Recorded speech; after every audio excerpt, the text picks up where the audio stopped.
So welcome everybody to Natural Lands Outdoors Online, Black Girls Run with Ell Alexander. JL, thank you so much for joining us today. We are very thankful that you could spend some time with us and share your knowledge and everything that has to do with Black Girls Run. I am the events manager for Natural Lands. And today I am also going to wear the hat of your support person in the chat feature. If you are having any issue with your Zoom, please go ahead and throw that in the chat and I will try to help you as much as I possibly can. The chat is at the bottom of the screen. If you aren't aware, it's next to the, oh, it's kind of like over down just to the bottom.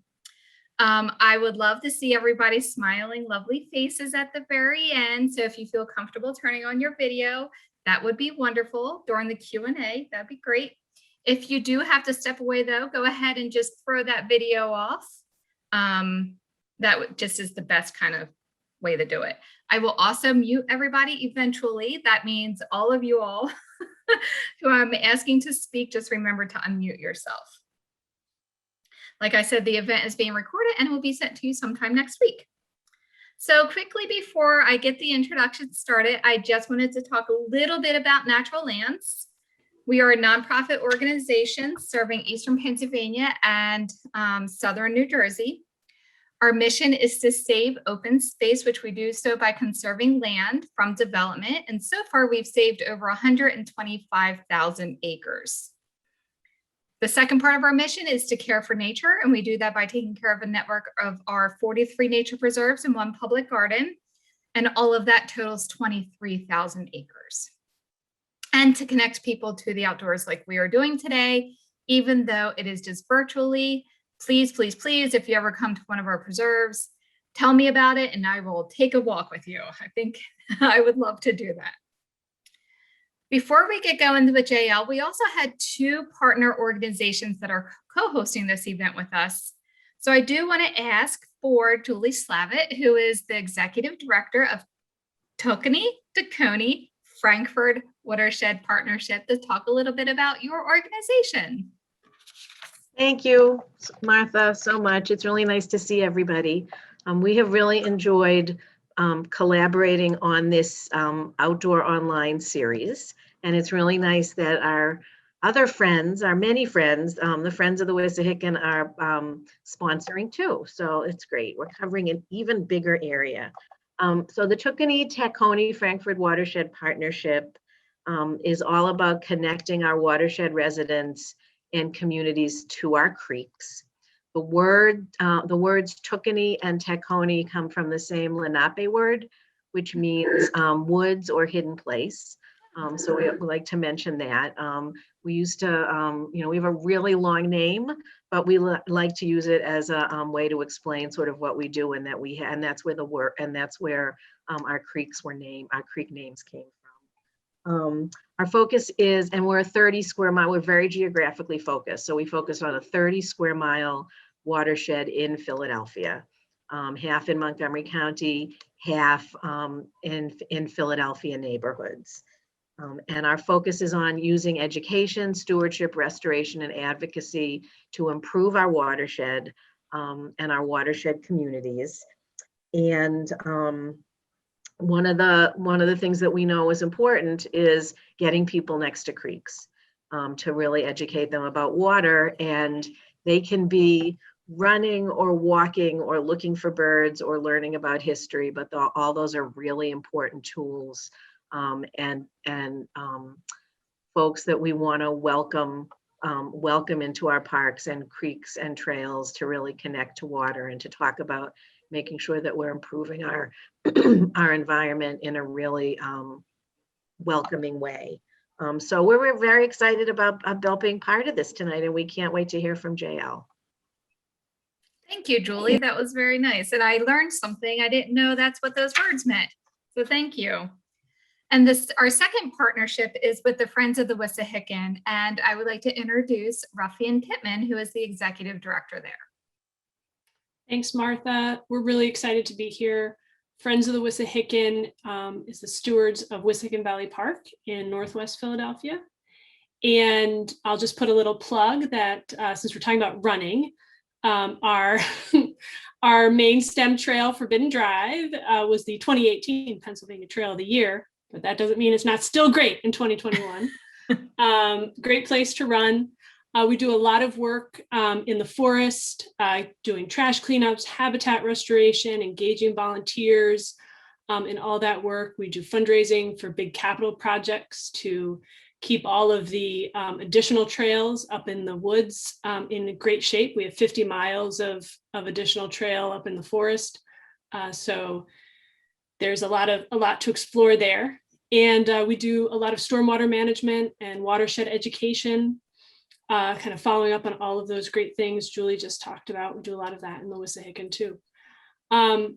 As we think about what our park means to everyone who comes to visit it, you know, we're thrilled to be here tonight, talk about how we engage community and make sure that when we're stewarding a place, we're also making sure that it's welcoming and accessible for everyone to come enjoy. These are public spaces. They're for us all to benefit from. And so I'm really, really excited to hear from JL and really grateful for her taking the time tonight to talk about this national movement she's inspired. I know we have a number of chapters in this area, so yay. Yeah. Thank you, Ruffian. So now I would like to introduce JL and Black Girls Run. Black Girls Run is to encourage and motivate Black women to practice a healthy lifestyle. They want to serve as a fitness resource for runners and gym rats alike, as well as provide tips and commentary on staying active and maintaining a healthy lifestyle. We'll also start a movement to encourage all women and get off the couch and get active. They have a great email. If you are interested, you go on and sign up for their emails. Today we have Ell Alexander. She is the CEO and founder of Black Girls Run. She is also a public relations practitioner with a genuine commitment to giving back to the local community for her passion for communications, health, and fitness. She has served as the national manager and public relations director of Black Girls Run since 2012.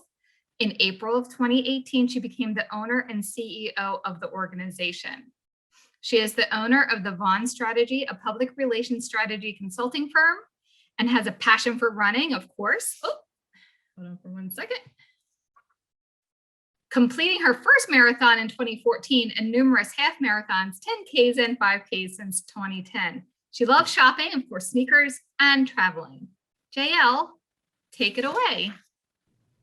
Awesome. It's always awkward to hear a bio read before I'm like, it's so formal. So you'll quickly learn from me. I am very laid back, very transparent. If I curse, I apologize now. So that's just kind of that's just my aura. We just let it roll. So that's the kind of the framework I just want to lay for tonight.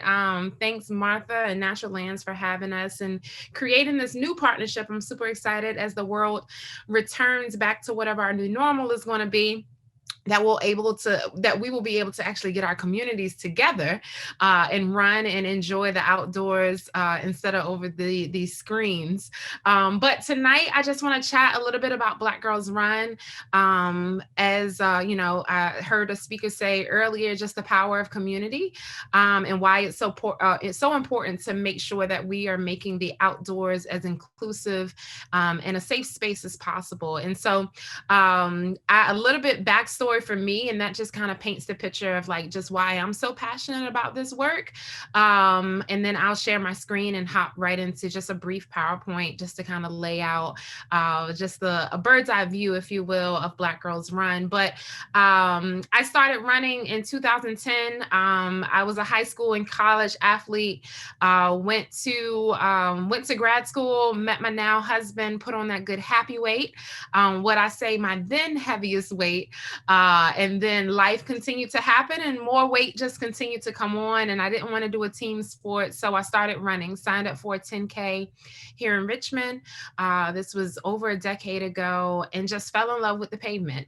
Everything, how it made me feel, just, you know, that waking up in the morning, just hitting the pavement, just everything that it did for you. And then I was introduced to Black Girls Run. I'm not the founder. I was introduced to Black Girls Run about a year later after starting my own personal running journey. And it's, I say it now, but literally I interviewed with them to come on board as a volunteer, flew up to New York to meet them for the first time to manage a media event, slept head to toe with 2 strangers in a studio apartment in New York. All of our husbands' names are Chris. And here we are 10 years later, and I serve so I really say like God really ordained these steps, because I could have been somebody's sex slave, if you will. Headed up to New York and like did not know who I was meeting or what I was doing. And this was 10 years ago. I was like, my 34th birthday is this month. So I was like 23 years old. This would never happen in 2021 right now. So how things have changed. But over the last 10 years, obviously my role with Black Girls Run has ebbed and flowed. I hit my heaviest weight about a year and a half ago, 12 hours before giving birth to my first child, my son. And I tipped the scale at 304. I ran a half marathon at 8 months pregnant up in Canada. Thought I was just doing the damn thing, and then had a child and realized that mothers are badass and motherhood is a bitch. And so running has been my outlet to really pour back into myself over the last year and a half. Realize coming to who I am now as a new mom, a different woman, all of that good stuff. And over the last year and a half have been able to drop about 130 pounds. And have not been this size since about college. So I was just super excited. My transparency and my journey has really helped to just fuel my passion for getting more women on the pavement. And obviously the work that I do with Black Girls Run as well. So just kind of here we are. And I'll go ahead and share my screen. That way you guys can see this great presentation. I hate PowerPoints, but I don't want to, can you, Martha, can you let me share my screen? But I don't want to be a talking head either. You should be able to do it now. Sorry about that. No, you're good. All right. So I'm going to hop right in. Move this out the way. There we go. All right, cool. So outside with Black Girls Run, we are a dynamic community. I might be just a little bit biased, but I really do call us the dopest running crew across the country. And if you are able to come to a race or an event, or even just a local group run, the energy that these women share on the pavement to really motivate you and really take you outside of your box is really infectious. And I really pride ourselves on that in terms of creating a community that makes you do something that you didn't think that you were able to do. So there we go. So this is a whole lot of words, but Black Girls Run actually started off as a blog in 2009. This was before blogging and social media is what it is now. And our co-founders, they started journaling their experience at races and realized that there was not a lot of Black women on the pavement, and they were just peppered into those corrals, and they were like, something's wrong here. Like, why aren't people enjoying, the energy of these races, these events that are happening? It's the same people coming out, it's the same people at the start lines. What's going on here? So they did a call out for their first race at the Peachtree Road race down in Atlanta. And they were like, hey, we're running this 10K for 4th of July weekend. Who wants to join us? And they had about 75 women just show up and say, hey, yeah, I want to join. Like, yeah, I trust you. Like, you look like I can, I would love to join the pavement with you. And they realized very early on that there was a niche that needs to be filled in terms of women women being able to come together to become healthy and active. And so over we just celebrated 12 years earlier this week. And now we have over 75 running groups across the country, located in about 32 states, and right at about 250,000 members. And membership is free. I don't know what that will look like in another 5-10 years, but right now, literally, if you are in the Atlanta area or Philadelphia and you see a run on our schedule, 6:30, meet up in the Kroger parking lot. I don't even know if y'all have Kroger. That's our grocery store here, but meet us in the grocery store parking lot here at 6:30 Tuesday morning. Literally, you show up and you are considered a Black Girls Run member. And it doesn't matter if you don't come back again or you find another run that works for you, but membership is just joining us on the pavement. We really want to be a resource for women, all things healthy, fitness, wellness, all of the above. And so our focus is on African American women. We get a lot of questions all the time. Why is it, not all girls run, or why is it Black girls run, and, all of those nuances. But the conversation is that we want to inspire all women to become healthy and active, but we focus on African American women because that's where the higher disparities are in terms of breast cancer, chronic illness and diseases, high blood pressure, diabetes, the list goes on and on. And so that's why we have a focus on Black Girls Run. Our only mantra is no men allowed. We do special runs, where we may invite some of our fellow counterparts out to join us. And oddly enough, we get more women to turn out when we do those combination runs. I'm like, where were y'all last week when the men weren't here? So yeah, that's kind of where we are right now. Just and right now we're just domestic in the States. I do hopefully want to go abroad, but we still have some major states that we want to hit here before we kind of go outside of the USA. In terms of our reach, this is very high level. Social media is a game changer for us. Our social media is just absolutely huge. We put out a bi-weekly newsletter, just about everything that's going on with BGR. And interestingly enough, when people hear our name, they think we're talking to a younger audience, and that is not the case at all. About 40% of our women are in their mid 30s to early 40s.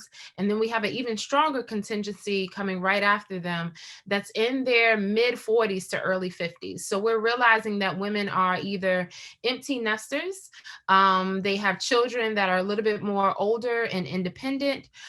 There's more tenure in their career, with trail running or just being outdoors, period. You guys probably know that these hobbies are not cheap, from shoes to gear to, signing up for events. All of that stuff starts to add up. And then when you get tired of running in your backyard, you start traveling to other areas. And that becomes, those runcations are not cheap anymore either. So we're not talking to a millennial age range at all. We're definitely talking to that baby boomer type of age range of women finding the time to reinvest back in themselves. It also sometimes works against us as well with women that are in their 40s and 50s. Very often we're being very reactive to health issues. So, the weight is a little bit harder to lose, or I've gotten a poor doctor's report in terms of like stress and diet or whatever else is going on. So sometimes we're getting women after they've been in patterns in terms of lifestyle patterns that may not have been the most positive. And now they're trying to find an outlet to turn it around. And it's never too late, but that's probably the one thing that I would always say I want to get more younger women in, so that we can actually see a difference as women get older. And now it's actually a part of their lifestyle versus trying to correct 40, 50 years of of those behaviors that have gotten us in trouble, so to speak. In terms of our impact, and the things that we, and all of most of this, most not if all, is pre-COVID. But our signature program, most of the women that are coming in are very beginner. So we have a walk before you run, couch to 5K similar type of program where women come in. We host this quarterly. Right now we have a cohort that is being sponsored by Special K Kellogg. And we have 100 women. We do take anywhere from 100 to 150 women every quarter. And these women are paired with a physical therapist, a nutritionist, a mentor in terms of just an accountability partner, as well as a run coach. And over a 10-week program, they train to run their first 5K. And they are also outfitted with shoes, with gear, healthy snacks. Really, I like to call it like the wraparound services of becoming a runner and becoming healthier. And so, very often, like I said, in their early 40s and 50s, and not all, knees start to hurt as you start to do something different, or your body starts feeling a little different way. And so, not everyone has access to a physical therapist or to go see a dietitian. So we want to be able to provide those resources for those women so they can literally try to remove any hurdle in their way that really puts them on the right track. We do a ton of virtual running challenges. Definitely now. We weren't stranger to the virtual space, but obviously everything we do now is in a virtual space. Our local groups, probably out of all of the 75 groups that we have across country, probably 50% of them are back to running in person, and it looks a lot different. Numbers are smaller, social distancing, all of that good stuff. But our group runs and our local groups are starting to hit the pavement back again. For those that live in the Philly, Pennsylvania area, I sent a list of runs, active runs, that she can distribute with those that tune in. I know someone tuned in from Texas as well. And we have groups in Texas also. But I probably sent a list of about 15 runs that are active right now in the Philadelphia area. So women are starting to get back on the pavement. The weather is great. So, folks are definitely starting, the vaccine is doing what it's doing. And folks are feeling more confident to get back outside. We do 7 to 10 national meetups each year. This is where we partner with races across the country to really increase the diversity on the pavement. Our last national meetup was the Miami Marathon, February 2020, and we had about 800 women down in Miami running the half of the full. So it was exciting times, and that will probably be our next national meetup, January 2022. I'm not going to even try to compete with all of that's happening in the fall this year between Boston and New York, and all of the majors literally are back-to-back weekends. And I don't know how they're going to be able to contain 30, 40,000 people outside running. So I'm just kind of sitting back and seeing what these world major races are going to do before, little old Black Girls Run comes through with an event. So we'll see. And then we also host a national conference and race each year. Our next one will be September 2022. We do a summer fitness tour. And then we also provide professional development opportunities for our ambassadors and run coordinators. And we have about 190 ambassadors across the country. These are our women that represent at a local level your Boston, Philadelphia, Miamis of the world, that if you're looking to get introduced to the group, you would reach out to our local ambassadors. And so we provide them run coach certification, as well as CPR certification for our run leads as well. So they are equipped as possible on the pavement. So the power of community, as I stated earlier, Black Girls Run was created out of a void. Women wanted to come together, but they didn't see anybody that looked like me. And they didn't, they saw, elite runners at the front of the pack. They saw, small statured women, running fast across those races, and they didn't see shapes and sizes and beautiful colors represented on the pavement. And so the power of community, and this translates to, in the natural land space and the outdoor space as a whole, not even just the running community, is creating a safe space. And I think we take that for granted. We think, anybody can go outside and run. Well, no, that's not, accessibility is not, that's not everyone's reality. Some people don't have, street lights at night to make it safe in the community.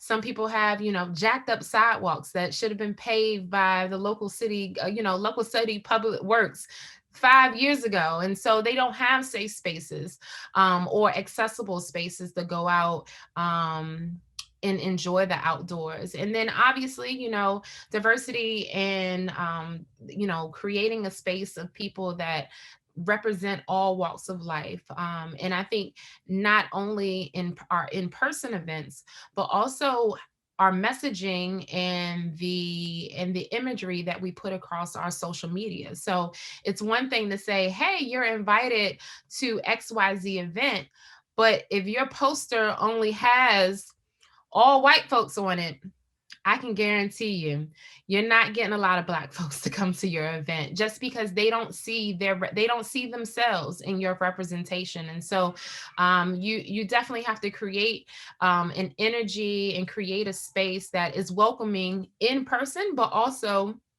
on your website, on your promotional material as well. You have to definitely be very intentional about it as well. And that creates an inclusive community.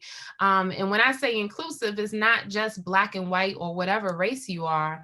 It's also making sure that those that like to be at the back of the pack or at the front of the race, that everyone feels included, or our walkers, or, our senior community, or even our, physically disabled, making sure that we're creating a very inclusive community for all walks of life. 2020 was rough for everybody, no matter what challenges you had. And then, I don't know, January 1st, 2021, I think I thought this too, like we were just going to wake up and the ball was going to drop and be like, the pandemic is over and we go outside.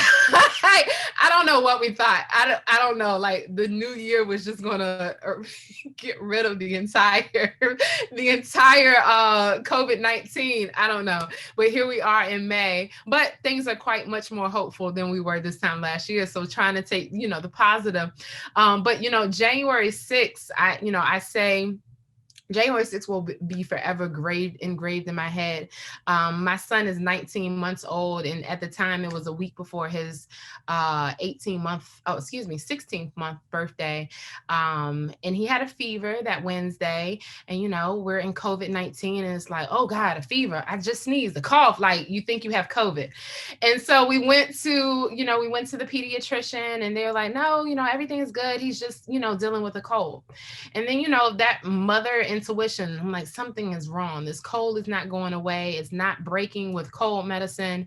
Then the fever went away, but he was still just so lethargic. And then January 6th, I woke up to go check with him and he could hardly breathe. And we rushed him to the ER. And so here we are 3 months later, and my child was diagnosed with type 1 diabetes. Out of nowhere. No one in our family has type 1 or diabetes, period. And a 19-month-old now, says all of but 25 words, doesn't have all of his teeth yet. And he's dealing with a diagnosis that has changed the trajectory of his entire life. And so I have used the pavement in more ways than one, as a mental space, just as an outlet, motivation, encouragement.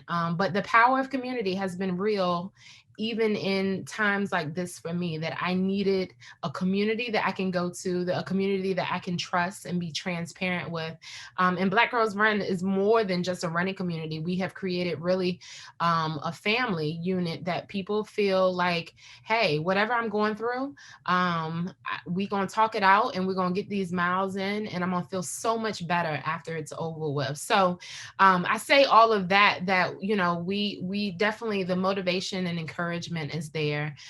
We've definitely created, the power of community is just so, we've created a community that is just so dynamic to support women wherever they are. And then we always say no woman left behind. People hear Black Girls Run they're like, oh, I gotta already be a runner, or I already gotta run. And we're like, no. We just want you to move, be active. We'll get you to the running standpoint whenever that may happen. But we just want you to come out and move with us and be a part of our community. So we always say no woman is left behind. Very often our faster runners, they'll finish what they're doing and they'll come back and they'll run it again with the women that are, in the back of the pack. And we always say it's your pace, your race. So don't feel like you have to come out and do what everybody else is doing, that it is definitely your journey. So these are just a few pictures that I'm sharing. I know this is my crew up in top left is down in Tampa. And then the bottom right is out in San Diego. Up left is one of our New Jersey groups. This was during the pandemic. I just laughed because I'm like, clearly, y'all are gonna do what y'all gonna do. Bottom right, that is San Antonio, down in Texas. This is two of our Florida groups. And most of these pictures are pre-pandemic, just to put that precursor out there. This is South Florida as well as Orlando, both down our Southern Florida crew. And then I just wanted to throw this event out there before I close it out and answer any questions that you guys may have. We, this time last year, along with the pandemic, we were dealing with a lot of rawness across our country in terms of social injustices and police brutality and so on and so forth. And so we had this awesome idea, well, let's use running as an outlet, but also a way to start these awkward conversations that need to happen. And so last year we launched Erase Racism, and we now on the heels of dealing with George Floyd and dealing with other names that we've added to that list. Most recently, we want to bring it back again this year. So the idea is that we have created this like Match.com runner profile on our website. And so you say, hey, I run 10 miles a week. I'm a 11-minute pacer. I like to run in the morning. And if you want to add in, I like long walks on the beach and puppy dogs. If you want to add all of that, that works too. But we pair you with someone that you would not traditionally talk to, whether it's, a Black woman and a white woman talking together. We also welcome men to join this virtual challenge with us. But the overall goal is that you either sign up for a 50, 100, or 200-mile challenge. And over the course of 30 days, you are paired with someone to complete this challenge together. And so you share contact information, you check in each day saying, hey, if Martha was my partner, hey, Martha, we're getting in our miles today. How you feeling? And it's just an opportunity to bridge the gap and, talk to your neighbor. I think, what we've realized in the last year, even through the pandemic, even if we didn't have these social injustices going on, that we got to lead with love, patience, and grace. That's the only way that we're going to get through this crazy world that we live in. And so registration is actually opening up this weekend, and then the virtual challenge will happen June 1st through the 30th. And then in terms of reaching out to us, do not feel like you cannot join us on the pavement. We have white women that run with us too, and so they are more than welcome. You do not have to be Black to run with us. I say, I don't care if you're red, blue, green, or orange. We just don't let any men, that's it. That's it. Unless it's those special circumstances runs that we have. But head to our website, blackgirlsrun.com. All of our groups are listed there with their contact information of how to join. It's free to join. Bring a friend, and we promise that you'll definitely enjoy the community, and connect with us on social media as well. We definitely try, even in this virtual space, try to keep women as encouraged and positive as possible, keep women moving, and try to be healthier so that we can create a healthier community for all of us. So again, I appreciate the opportunity, and I can answer any questions that you guys may have. Thank you so much, JL. You kind of make me want to think I might want to start maybe running. Maybe a 20-minute mile, a very fast walk. I'm not mad at that at all. So this is a nice, small, intimate group. So we are going to, instead of our usual, let's throw questions in the chat, let's just go ahead and have an open conversation. So if you have a question for JL, please go ahead and unmute yourself and we can start the conversation. There was not at all anything in the chat, I don't believe. Yeah, I didn't see anything either.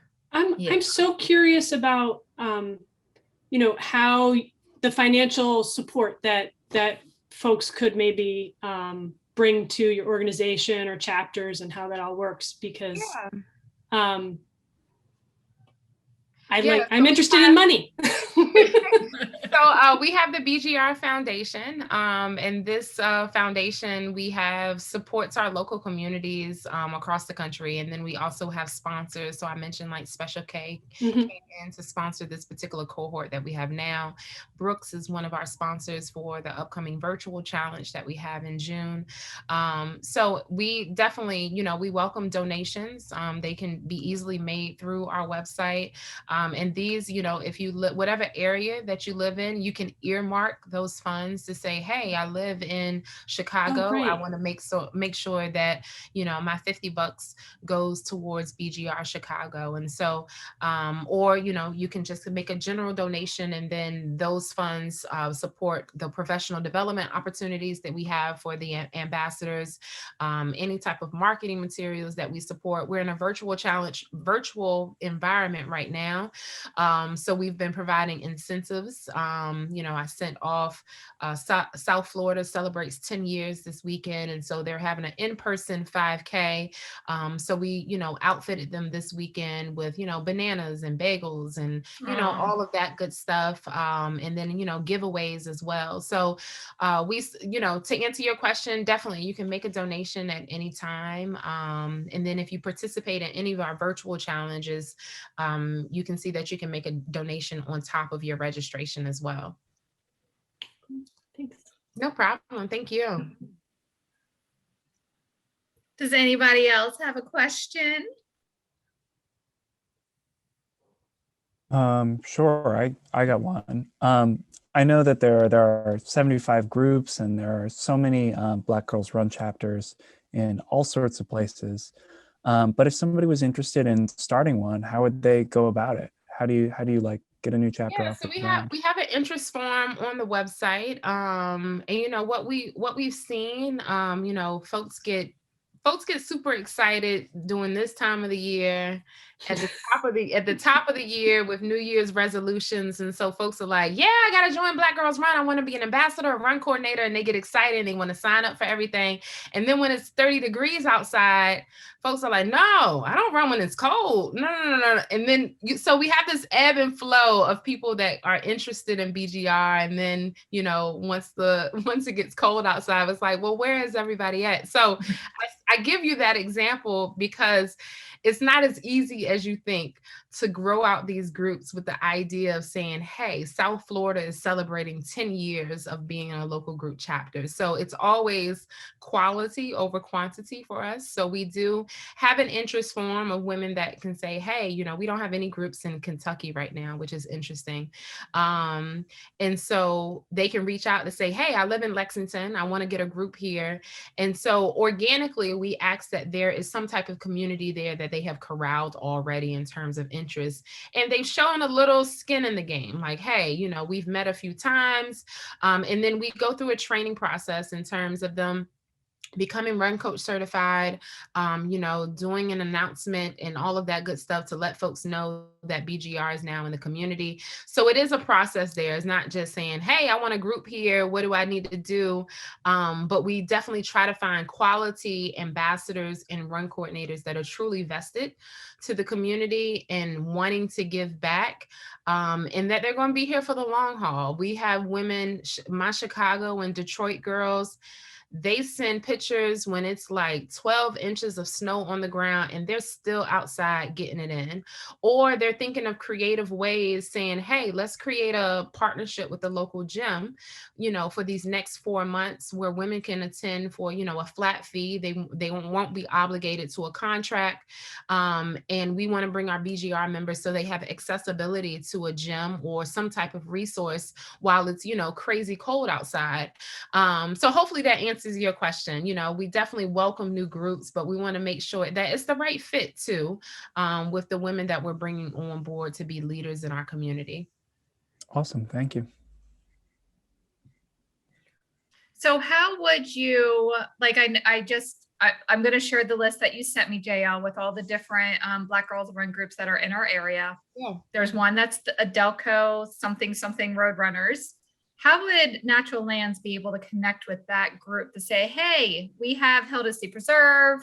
It has 8 miles of trail. Come whenever you want, that kind of thing.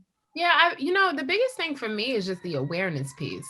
So folks, I see those trails out there. I know I see a park sign, but they really don't know much beyond that. So, it's really trying to lay things out as easy as possible. Trail running is a whole different beast. I think I've maybe done 2 trails in the last 10 years.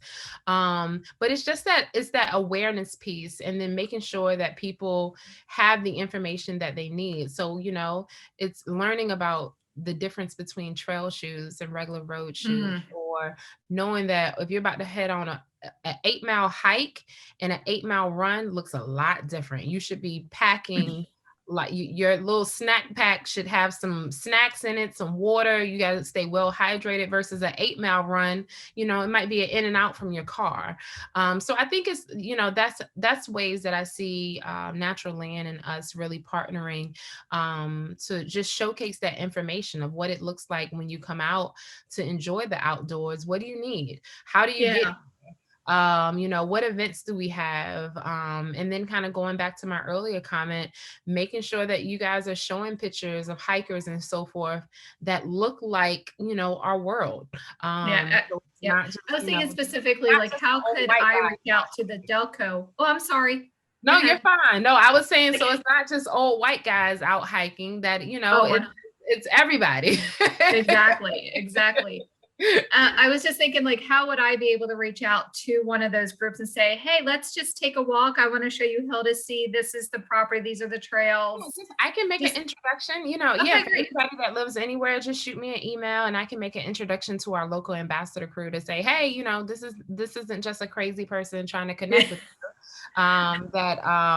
It's legit and we want to forge a partnership here. So yeah, that's no problem at all. That's great. And Julie, there is one in Cobbs Creek. I'm not sure if that's the area that you were talking about. Okay.